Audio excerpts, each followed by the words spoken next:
جو بھی انسان فجر کی نماز جان بوجھ کر چھوڑتا ہے تو اللہ تعالیٰ اس کے چہرے سے صلح کا نور ہٹا لیتے ہیں، اس کا چہرہ کفار کی طرح ہو جاتا ہے، چوک کی طرح۔ اور جو انسان ظہر کی نماز جان بوجھ کر چھوڑتا ہے تو اللہ تعالیٰ اس کے گھر سے اور اس کی زندگی سے رزق کی برکت کو نکال دیتا ہے۔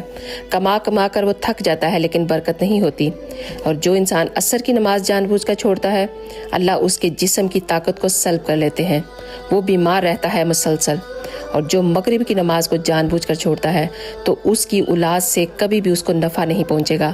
اور جو عشاء کی نماز کو جان بوجھ کر چھوڑے گا اس کو اللہ سبحانہ و تعالیٰ اس کے کبھی بھی سکون کی نیند اور چین کی نیند نہیں دے گا۔ اور آپ کو پتہ ہے انہی 5 چیزوں کی وجہ سے ہم جیتے ہیں اور زندہ رہتے ہیں۔ پہلا، چہرے کی خوبصورتی، رزق میں برکت، جسم کی طاقت، اپنی اولاد کی آپس میں محبت اور رات کو سکون کی نیند۔ اور ان سب کا تعلق کس سے ہے؟ 5 وقت کی نماز سے۔ تو اپنی نمازوں کی فکر کرو، یہ دنیا کی خود بخود فکر